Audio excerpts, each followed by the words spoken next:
Cameroonians, my dear compatriots, here we are at the end of 2024, a year that has confirmed the poor health of our country and our society. Even the most fanatical supporters of the current regime can see and are beginning to admit that Cameroon is on a slippery slope in every respect. Each and every one of us feels for ourselves in our daily lives in relation to the country's future prospects. So, contrary to custom, I'm not going to summarize the failures of the current government during 2024. Suffice it to say that the security situation in our country has not improved significantly, with the armed conflict in the northwest and southwest regions still unresolved, and the murderous attacks by the criminal sect Boko Haram having resumed with renewed vigor. That our economic performance lags far behind that of comparable African countries, while our public debt continues to grow and at almost usurious interest rate for investment that are either unseen or unfinished to date, placing a heavy burden on the shoulders of our children, who will have to pay for our carelessness and embezzlement. That the social situation is catastrophic, with a continuous rise in the price of basic foodstuff on the market, making the cost of living unbearable for our people, especially the poorest and most vulnerable. That the successive increase in fuel prices under the false pretext of the abolition of state subsidies is contributing to the high cost of living, despite the fact that our country is an oil producer, albeit a modest one. The catastrophic state of roads infrastructure, in particular the chronic shortages of drinking water and the untimely and prolonged power cuts, which destroy the production tools of businesses, complicate the lives of households, and prevent the industrialization of the country. In short, the stolen 7-year term, which ends in 2025, will have been a real mess for our country. The 7-year period of great opportunities, in quote unquote, has become one of the great disenchantment and national depression. The candidate of quote unquote strength of experience has disappeared to make way for a government of strength without experience, spreading terror in an attempt to subjugate Cameroonians. It has done a poor job of it. The sole merit of this 7-year term will have been to convince the overwhelming majority of Cameroonians of the urgent need to change through political alternation in our country. So I'm going to focus on what lies ahead in 2025 and an outline of what we can do together in the months and years ahead to turn our country around economically, socially, and culturally, and to raise its international profile. Cameroonians, my dear compatriots, even if we don't want to paint a picture of the Cameroonian economy of the year just ended, it is difficult not to return to a gross economic lie of the government supported by the International Monetary Fund, IMF, consigned in the Finance Law of 2025, namely the deception of the subsidy by the state of petroleum products in Cameroon. A subsidy is a form of financial aid whereby the state pays part of the cost price of a product. Examination of the structure of fuel prices in the pump reveal no trace of subsidy. The government in power and the IMF are therefore shamelessly lying to Cameroonians people. The most recent monthly report from the Hydrocarbon Price Stabilization Fund shows that in December 2024, the cost price of a liter of fuel at the port of Douala is 369 CFA francs. The final consumer gets it at the pump in Douala and Yaoundé at 840 CFA francs, that is to say more than the double of the cost price, bearing in mind that this pump price is even more expensive in all other localities in the country with the transport costs. Any state subsidy would have resulted in a price of less than 369 CFA francs. But not only does the end consumer pay the full cost price, he also pays an additional 471 CFA francs for transport and the delivery point and various government levies. So, what part of the price of this product is borne by the state so that it can be called a subsidy? I will point out that even the price of 369 at the port of Douala is due to the myriad of intermediaries and speculators involved in the acquisition of petroleum products in Cameroon, as well as a distribution circuit lengthened by a series of other intermediaries. The Cameroonian Oil Depot Company alone could have ensured the recovery, storage, and distribution of these products. This lengthening of the distribution circuit ensures solid profits for certain government officials who organize it and would be justified in believing that they share them with an IMF that has become the guarantor of an imaginary subsidy. I will remind you that neighboring Nigeria, which has abolished fuel subsidies, will find itself in December 2024 with a pump price of US $0.751, around 470 CFA francs per liter, following a price rise of 15% on its market. Libya, which subsidizes petroleum products, is charging US $0.031 or 19.36 CFA francs per liter of super over the same period. It is therefore understandable that all the CRM's request for an exchange of view to explain the subsidies paid by the government of Cameroon and the IMF have fallen on deaf ears. We are committed to bringing the price per liter of premium to around 480 CFA francs at constant international market prices as soon as we are in a position to manage the country's affairs. The surplus deducted from the cost price per liter will be used to build a state-of-the-art refinery as soon as possible, which will bring prices down to the average of oil-producing and oil-processing countries.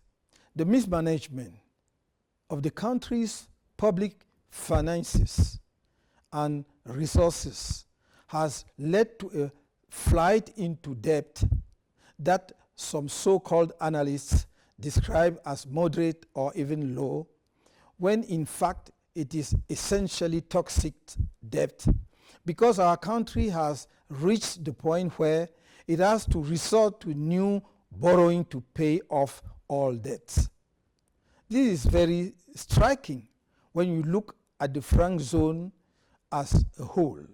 Cameroon is the country with the highest level of debt to China and France, ahead of countries which, on the face of it, rank ahead of it in terms of debt on the international scene.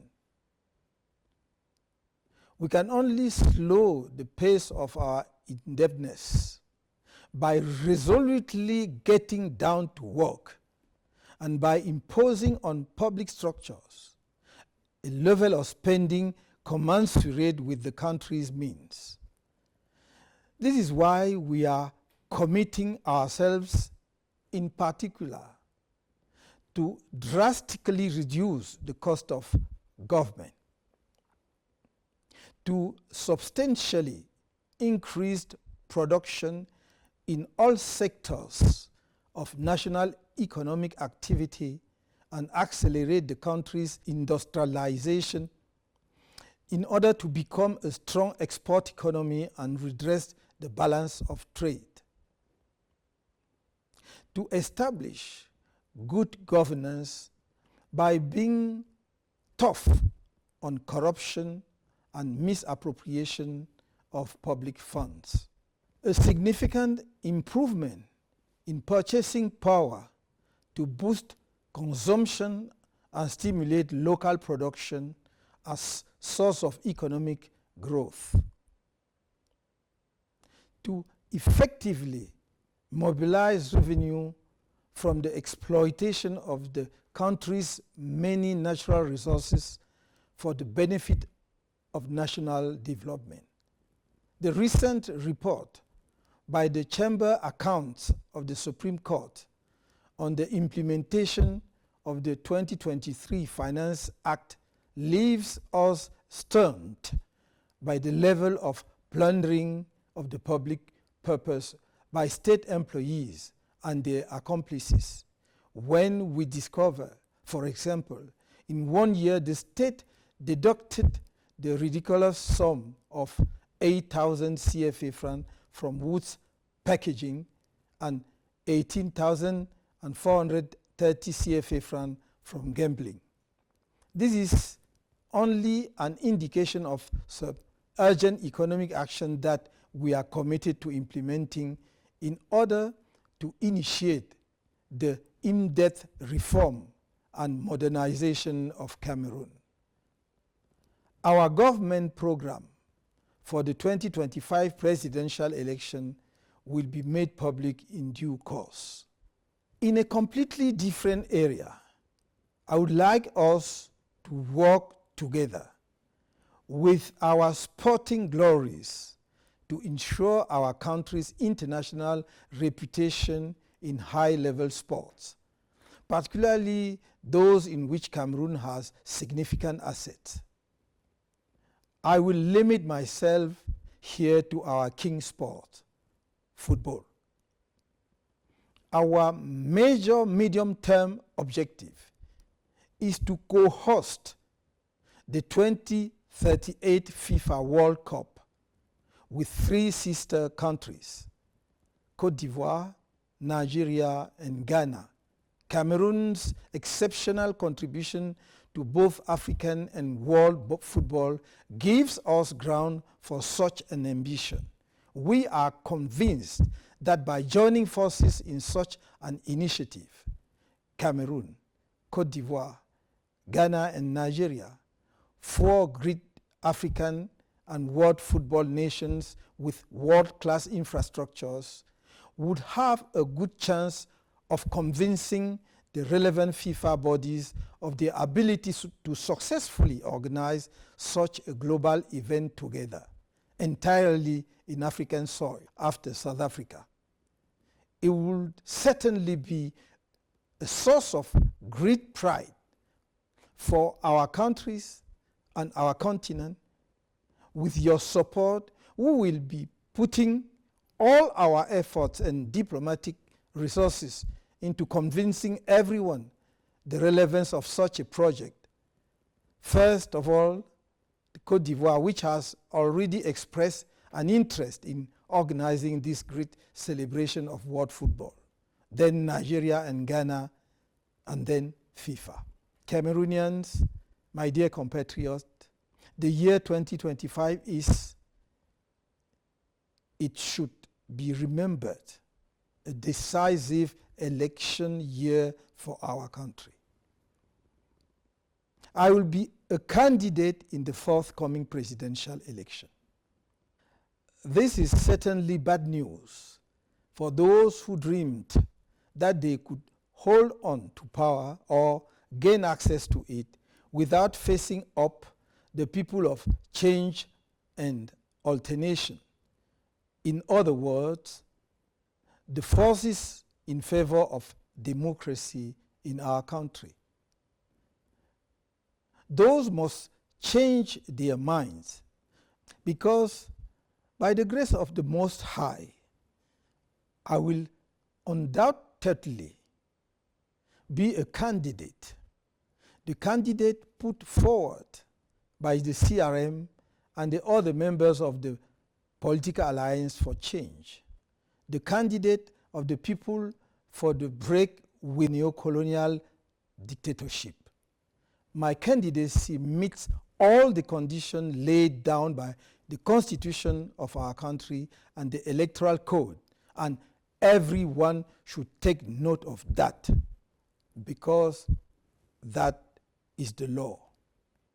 The forthcoming presidential election will put Cameroon's two visions against each other. On the one hand, a backward-looking, tribalist conception of a country frozen in inertia, based on arbitrariness and the use of terror against its citizens, riddled with corruption, heir to colonial power and its practices, and at the service of a neo-colonial nebula, frightened by modernity as much as by the Cameroonian diaspora, lacking empathy and compassion towards the most vulnerable or disaster-stricken population, as in Eseka, Mount Bankolo, the float in the far north, Ngwashe, or the falaise of Chang, to name but a few recent examples. In all these places of pain and tears, the people hoped in vain for the presence of an indifferent and irremediably absent president. On the other hand, a conception of a modern Cameroon that is humanistic, compassionate, and supportive, that listens to its people, including its diaspora and those who have rebelled violently, that is deeply attached to the rule of law and justice, that is open to the indispensable reform of the state to better respond to the aspirations of all the components of the nation, and driven by the need to put down roots in our cultures to master scientific and technological knowledge to achieve shared progress, and committed to defending the sovereignty of our country and our national interest, to building a united Africa, dignified, respected because it is powerful and master of its own destiny. These are the two visions of our country's future that are before you and that must inform you during your choice in 2025. Every effort must be made to ensure that we achieve our ultimate goal at the end of this election, namely victory. With this in mind, a budget was approved at the CRM National Council held in Yaoundé on 26 October. It will eventually be supplemented by forecasts from other PAC members. The 2025 presidential election is not just another election like those that have gone before. It is a crucial election in the life and history of our country, which will enable us to relaunch it or allowed to continue drifting in the decades to come.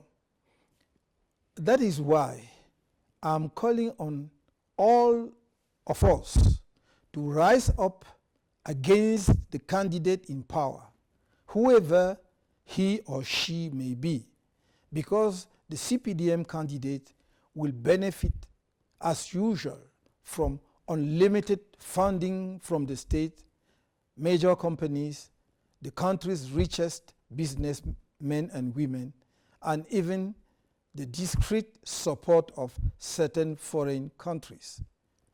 It is therefore essential that everyone contributes to financing our dignified and efficient participation in the forthcoming elections.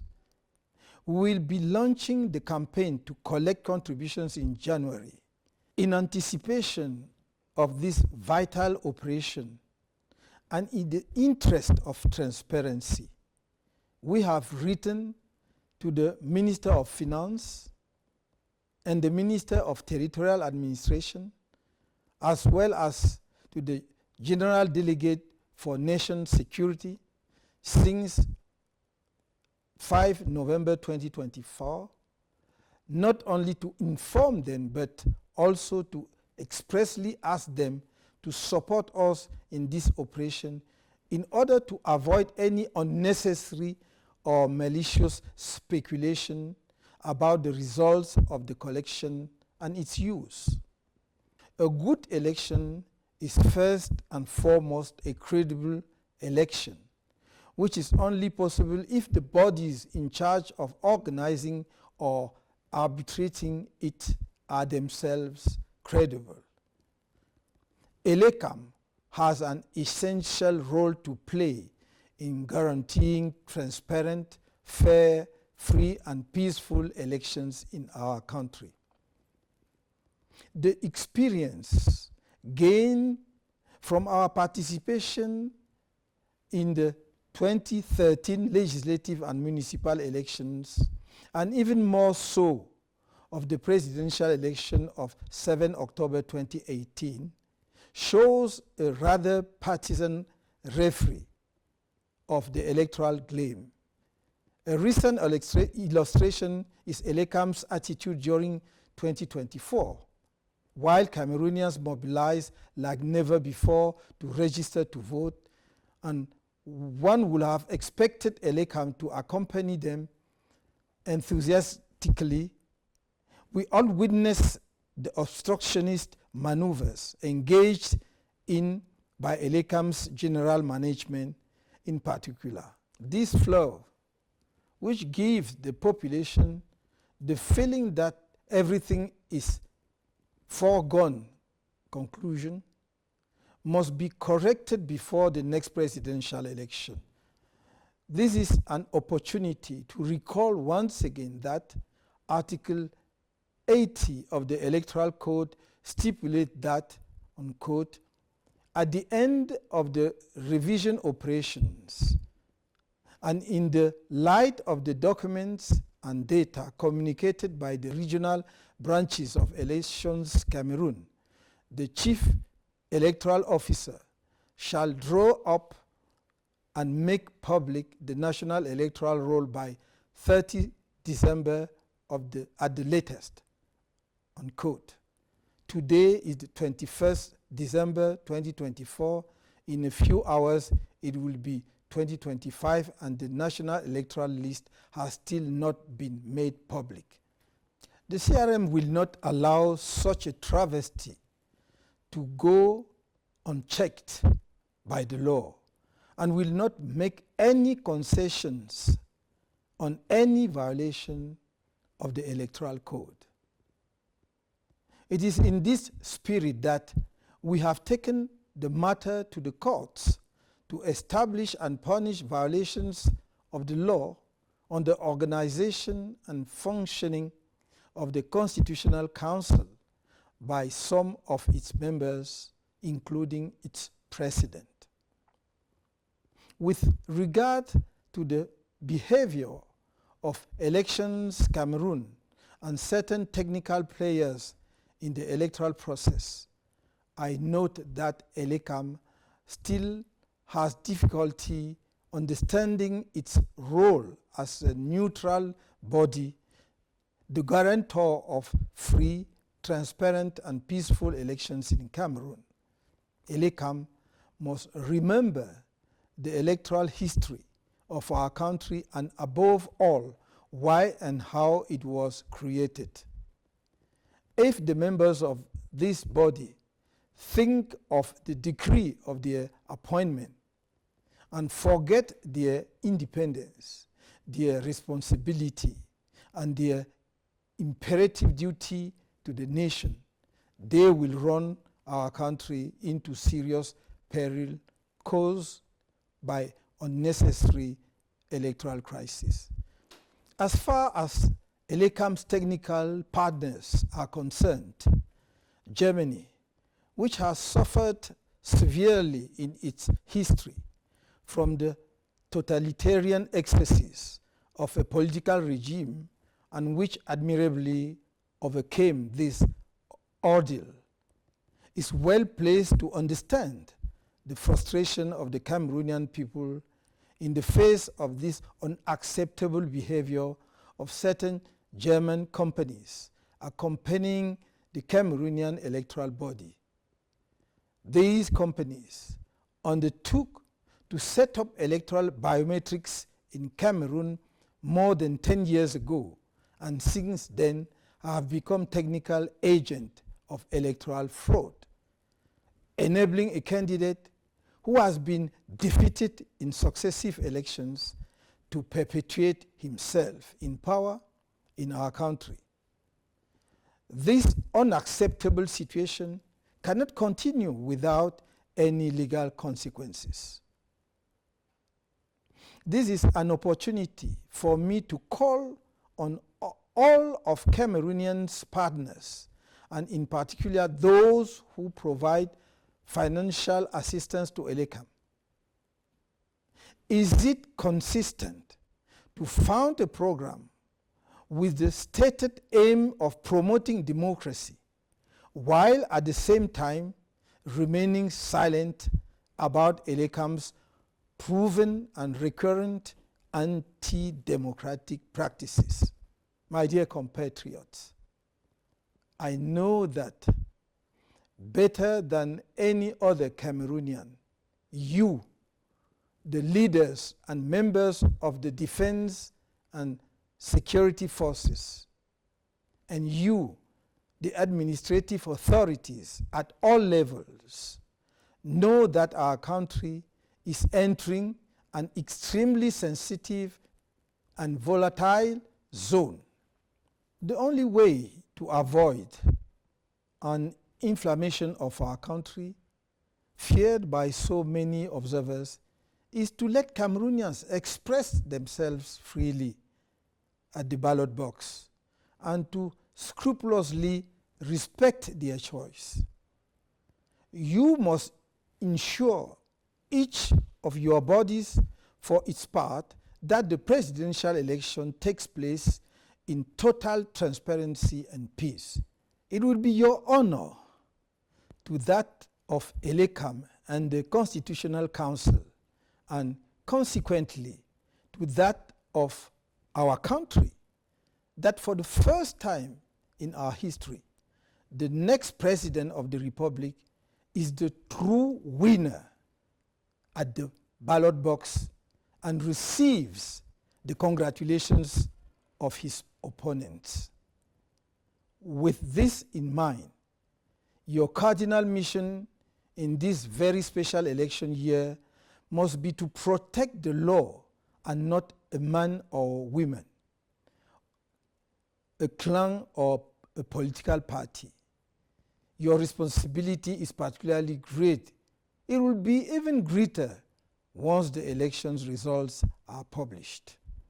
No one should feel threatened by the change through democratic alternation that the people of our 10 regions, in towns and villages alike, are calling for.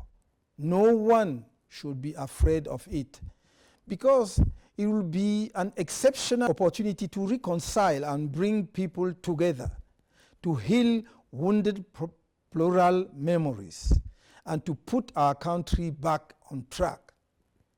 Let everyone play their part to the full, as defined by the law, and our people, like others before them, will give a fine lesson in courage and political and democratic maturity.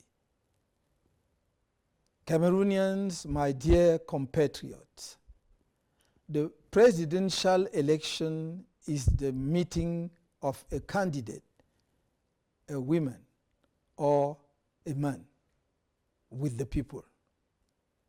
It is true that I am the candidate of the CRM and the Political Alliance for Change in the forthcoming presidential election.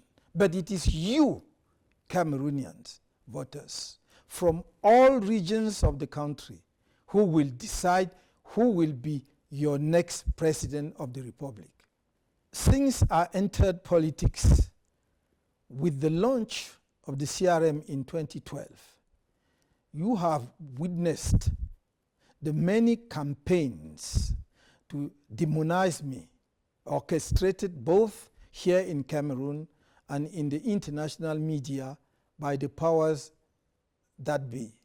In spite of these campaigns, mounted on crude lies against a backdrop of nauseating tribalism, unworthy of an otherwise admired and respected Cameroonian people. No one, not even the authorities who hold all the levers to investigate lives of citizens, has ever produced the slightest proof of the multiple accusations made against me. I have been in public life for several years. Most of you know me to some extent. Each of you has had time to observe me and to form a factual opinion of my sincere attachment to Cameroonians of all origins and religions, as well as my unwavering patriotic commitment to our beloved country. Judge every public figure for yourself on the basis of their actions and not on what you are led to believe them to be. That's the only way to avoid manipulation, propaganda, and lies, and to avoid regrets after the event, which always come too late. In this spirit, I am once again appealing, as I have been doing solemnly at least since 2017 CRM convention, to my compatriots of the CPDM, who are driven by the desire to change and to save our country. I tell them once again that my arms are wide open to them. My deep conviction is that we cannot have the ambition to build a country by excluding some of its sons and daughters from the national project because of their past political choices. I know that there are men and women of quality in the ranks of the CPDM who, unfortunately, have never been able to express the full extent of their talents. I will need them to pull our country out of the structural misery into which it has been plunged as a result of the poor political choices made at the top of the state for 42 years. I need all their energies to put Cameroon back to work in an orderly and disciplined manner in order to achieve the shared progress of all its people and its international influence. In the same spirit, I'm committed to a national reconciliation based on our deep political history, in which our great nationalist heroes, including Ruben Umniobe, Roland Félix Moumié, Ernest Wandier, Abel Kinge, Castor Osende Afana, Nde Tumasa, Marthe Ekemeyong Moumié, to name but a few, will be effectively rehabilitated and celebrated in a manner commensurate with their sacrifices for our nation, and where the official return of the remains of the first President of the Republic, Amadou Ahidjo, to his native country will be organized. I cannot end this message without saying to my compatriots in the Northwest and Southwest that, with their support in 2025, once I'm head of state, one of my first decisions will be to release all Anglophone political prisoners, to allow Anglophone exiles to return to the country, and to convene a genuine, inclusive national dialogue on the Anglophone question. All political issues relating to the resolution of this question, while respecting our respective cultural heritage, will be addressed without taboos, including our country establishment of federalism. This inclusive national dialogue will include all the parties involved in the unnecessary civil war that has ravaged these regions, including the various armed movements. I want to stop this dirty war that some people have imposed on our country for 8 years now. We can stop it. We must stop it together so that we can finally look forward to the reconstruction of the regions concerned and our country as a whole.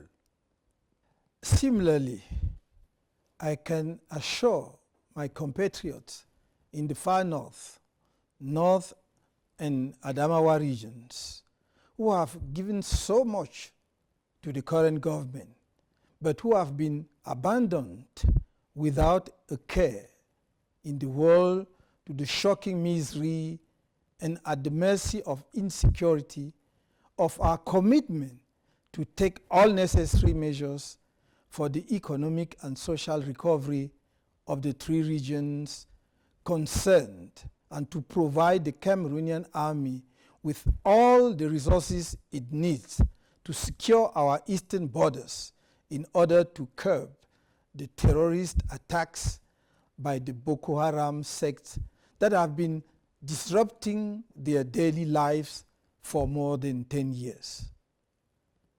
With regard to the ongoing political struggle, I have a special thought for our many comrades who are still serving arbitrary and illegal prison sentences despite the opinion of the United Nations Working Group on Arbitrary Detention dated 4 November 2022. The state of Cameroon is floating this opinion, even though it is required to do so by virtue of our country's ratification of the 1966 International Covenant on Civil and Political Rights. Finally, I would like to make it very clear to all our compatriots who will be responsible for maintaining law and order in 2025. Never again the CRM will tolerate the barbarity that certain administrative authorities, members of the security forces, and magistrates have inflicted on its activists and supporters.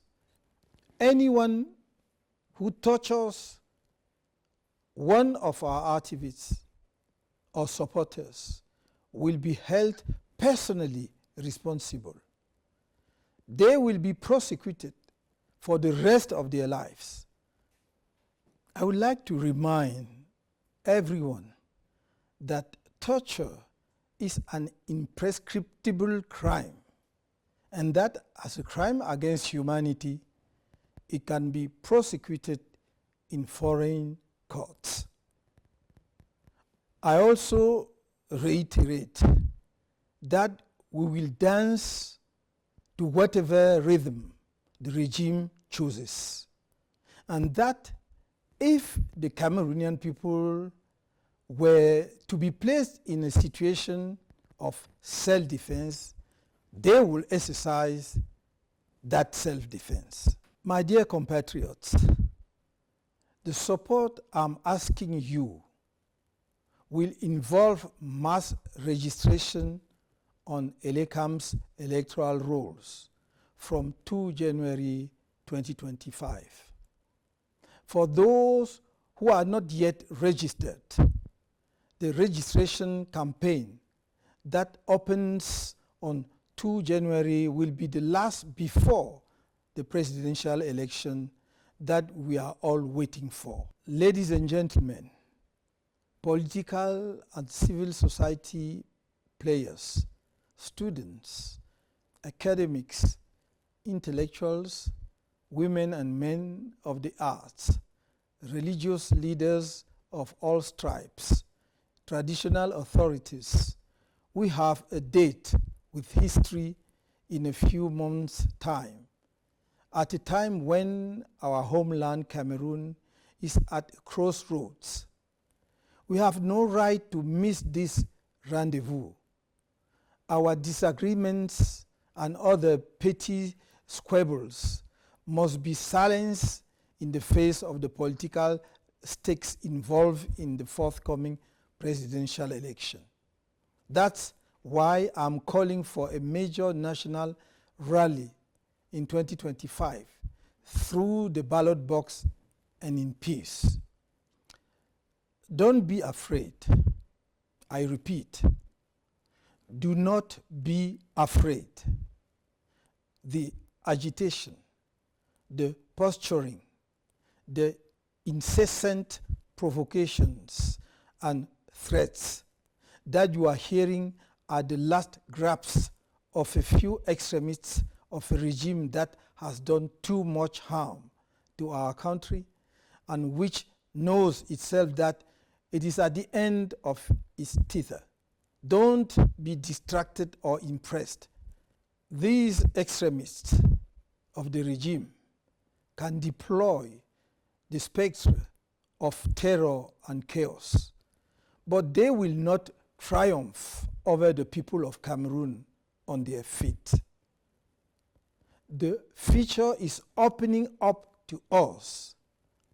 Let's seize it. I wish you Happy New Year in 2025 in the gentle climate of a Cameroon buoyed by the breath of hope.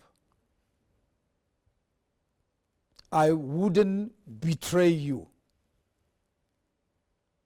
May God lift up our country.